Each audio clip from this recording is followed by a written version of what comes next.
only 2 years, there was this pop-up haunted house attraction that would open in October. It was unofficially called Haunted Hill House, because there was some sign that looked like it was bought from Party City or something that was propped in front by the parking lot, and it said Haunted Hill House. The parking lot wasn't actually a parking lot at all, just grass that was designated as a parking area. This was the year they closed down, and this was the year my friends and I went. I went with Matt, Michael, and Eddie. We went on a Thursday night because we were in college and all of us had Fridays off, so it was definitely quieter than it would have been on a weekend. There was surprisingly no line for the ticket stand, and when we followed the directions to the entrance, there was only a really short line there. I'd say like 4 people ahead of me. What we didn't realize, though, is that they were only letting one person in at a time. We had no idea that was part of this haunted house. If anything, this would make it scarier. We shoved Michael in front to go first. I was second to last before Eddie. Every couple of minutes, they would tell the next person to go in. When Matt went in ahead of me, I actually started to get nervous. I hadn't done a haunted house since I was a little kid and I was with my family. Then it was my turn to go in, as this woman dressed in some bloodied costume opened the door and told me to enter. I stepped through the door, and as it shut behind me, I was in this dark building, lit up mainly by small flashing lights. As I walked through, I was faced with a bunch of gruesome props of mutilated dead corpses and other pretty horrific things. Once in a while, actors dressed in horrific costumes would jump from around corners or through little holes in the walls. And just about every single time they got me, because I'd jump. I was in some dark hallway separating 2 rooms, when I felt something brush up on me from behind. I let out a short scream as I turned, and in the darkness I could see a tall figure in front of me. I laughed after seeing it, then something I wasn't expecting happened next. The actor started pushing me down this dark hallway. I could hardly see anything. I was going along with it thinking this was part of the attraction. I don't remember how long exactly I was allowing this actor to push me in the darkness, but eventually he stopped, and I heard a door close, and things went silent. I didn't know what was happening. I still thought this was part of the act, and I was definitely scared because it was pitch black.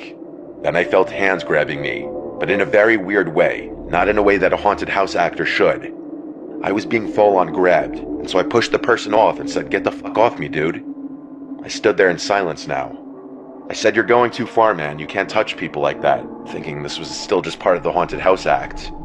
I waited there, expecting the actor to progress me to the next part of the attraction, or just do something, but nothing was happening. Enough time passed now that I knew this wasn't right, and so I took out my phone, even though they told us not to take our phones out at any time during the attraction. I turned on the flashlight, and found myself in a storage room with props and janitorial equipment. But I'd be lying if I said that was the first thing I noticed. The first thing that caught my attention was the tall man, standing 3 or 4 feet away from me. He didn't look like an actor at all. He wasn't wearing a costume. He was just wearing all black with a black face mask covering half his face. I looked for the door as I said, "What are you doing, dude?" He didn't say anything. He just started making these motions with his arms as if he was acting like he was supposed to be a character. I found the door and left the room. I used my phone flashlight to navigate back down the dark hall the direction we came. When I found the next actor, who yelled at me to turn off my flashlight, I told them I was violated and assaulted by somebody who may or may not work for the attraction, and I wanted to get out of there. I could tell the actor was probably just some teenager not much younger than me, and he didn't know what to do really. He dropped his character act and told me to just keep walking that way and that I'm almost to the end. I asked where his boss would be. He said I'd have to go back to the ticket stand, as the little manager's office is attached to the ticket stand. So I continued the rest of the haunted house, speed walking, making it clear I was just trying to get out. And a few minutes later, I was out. I found all 3 of my friends, who were confused how I ended up getting out last. I told them what happened, and then we all went to the ticket stand, and I asked for the manager. The worker said that he wasn't there tonight, but that he'd be back tomorrow. I told the worker about what happened, and she said she would alert the team about it. I requested my money back because of it, and she gave me back my 30. It was the next day that a girl from our college who we all knew posted on Facebook that she was sexually assaulted by someone in the same haunted house the night before, the night we were also there. This was the reason the place was eventually shut down that month. When I reached out to her on Facebook, it sounded like we had the same exact experience, only the aggressor got a lot more physical with her. She pressed charges on the owner of the attraction for, I'm assuming, negligence. The attraction staff of course swore that that man who assaulted the 2 of us didn't actually work there. I'm sure that's the truth, but I don't understand how they didn't have proper security measures in place to prevent something like this from happening.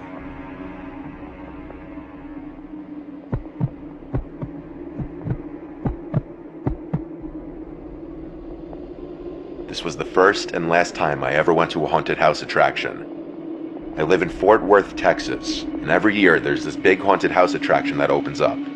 A few of my friends wanted to go this year, and I figured it's time I just finally experience a haunted house.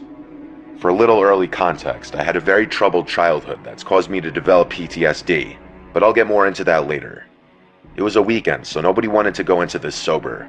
My friend Noah hosted a little pregame for all of us. It was going to be 6 of us, my 3 guy friends and 2 of their girlfriends. We all smoked and drank in Noah's backyard, everyone thinking it would make the experience more fun. We bought our tickets for the attraction on their website while we were pre-gaming. I rarely ever smoked weed because it makes me kind of paranoid, but I guess tonight I wanted to try smoking again and see if I could overcome that barrier. And I felt good actually. I think the mix of alcohol and weed kind of canceled out the usual negative thoughts I would have from just smoking alone. Eventually, we called an Uber to the attraction, which was like 20 minutes away from Noah's house. There was a half-hour line. The place was pretty busy. We made friendly with the people in line ahead of us. I was pretty cross-faded, honestly, but I wasn't gone. Like, I remember just about everything that happened. When we got to the front, I started feeling a bit woozy, but I didn't say anything to my friends. We entered the haunted house, and from the start, there was a lot of screaming and intensity. The actors were really good, but intense, and it was starting to give me anxiety. I was starting to realize how not okay I was, and how much of a mistake getting high was. One of the haunted house actors must have realized how scared and quiet I looked, and he chose to get in my face trying to scare me, yelling and making noises. I'm not gonna lie, I was starting to internally freak out, but I was trying to keep it together in front of my friends. This haunted house was going on for what felt like forever, and in my condition, every single jump scare made me almost shit my pants. All the flashing lights and fog really made this whole experience even more trippy and surreal. We came to this room lit up with an eerie red glow, with a bloodied man dressed as a guy in a suit and top hat yelling at us, part of the act. But behind him, in the corner of the room, was a guy who wasn't dressed as anything. He was just standing there looking at me, into my soul. And as I realized I was looking at the face of my father, I let out a scream straight from my stomach, as I felt every hair in my body stand up. The room went silent, and my friends looked at me laughing at first, thinking I was joking around. But when they saw I was serious, one of the girls grabbed me and asked what's wrong. I said it's my dad. I pointed to the corner where there was now no one standing. I remember all my friends and the actor being confused, and everyone could tell I was not messing around. My friends knew about my troubled past. There's no one there, one of my friends said. The actor apparently asked my friends if I was okay. I was now in the middle of a full-on panic attack, yelling, "I want to leave, I want to leave." Noah left with me through a side exit, and he sat with me while our friends finished the attraction. It wasn't cheap, so I wasn't going to make them all come out with me. As we sat outside the place, Noah told me I shouldn't have smoked so much, as he tried to assure me that my dad wasn't in there. I was just hallucinating. So my father used to abuse my siblings and I. I'm the oldest, so I remember the most of it. He left us and our mom one day and never came back when I was 10. My close friends know about this, to a certain extent, so I didn't have to explain to Noah. When our friends were done, they met us at a Wendy's nearby where I was just trying to eat to help calm me down. I was embarrassed, but my friends didn't judge, thankfully. Not to my face, at least. I went home earlier than everyone else. I didn't want to spoil their nights. When I got home, I knocked out right away, I guess because of how drunk and high I was. That night I was having a nightmare about the scene at the haunted house, and my father, standing in the corner of the room, he was saying, "Wake up, Charlie." And I did wake up. I woke up in my dark room in the middle of the night to see my father, towering over my bed, looking down at me with his eyes open super wide. It was literally this towering, 9-foot-tall version of my father, bending down with his body contorting in an impossible way. When I saw it, it took me a few seconds for me to digest what I was looking at, and scream straight from my stomach again. My mom came rushing in and turned on the lights, and the apparition was gone.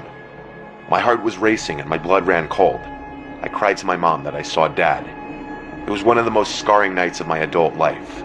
I don't touch weed or any substances anymore besides light alcohol, and I'm never going to a haunted house attraction again after that.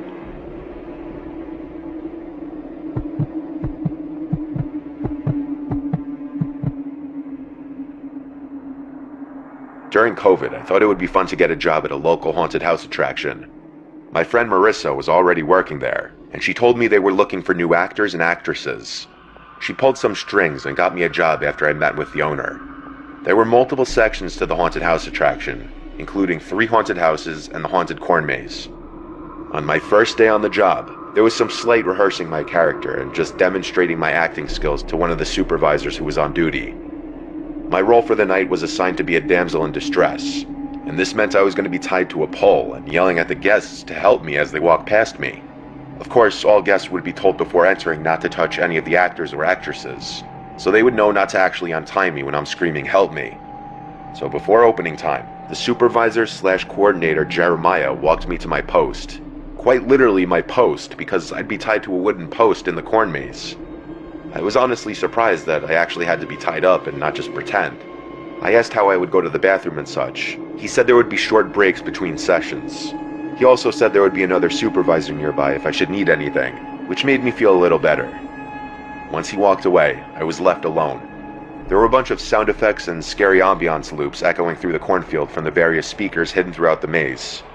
Pretty soon, a little air horn sounded in the distance, indicating that the attraction was open and to get into character. I was nervous but excited. Since I was more so in the middle of the corn maze, it wasn't until a few minutes passed that the first guest would be passing me. I started to put on my best performance as a damsel in distress, so I screamed and fake cried, begging everyone who passed for help, saying he's coming back soon, untie me. Some people would play along and say things back, and I'd improvise responses in character. Everyone was wearing face masks because of COVID, so I couldn't see people's entire faces. Eventually, 2 male guests who looked to be in their 30s walked past looking at me, not saying a word. One of them slowed down as he just shot me this gaze with his big eyes that quite honestly creeped me out. They kept walking and disappeared further into the maze. This was around the time I was starting to realize there would be long gaps between guests sometimes. I could suddenly hear someone brushing through the crops nearby. I was wondering if it was a staff member. The guests weren't supposed to stray off the path. I turned completely around and saw 2 men emerging from the crops, towards the pole I was tied to, the same 2 men from before. Something wasn't right. I broke character and said, "You guys can't stray off the path," and then one of them laughed under their mask, and the 2 men started speaking in some other language, I think Russian. Then one of them walked back to the path, but in the opposite direction that the guests are supposed to go. He just started standing there, keeping watch it seemed, while the other one started to inappropriately grab me. I knew what was happening immediately, and I started screaming bloody murder, saying, "Help, this isn't part of the act." I called out things like I'm being assaulted, and moments later one of the supervisors emerged, seeing if I was okay. By then, the 2 men had already run away.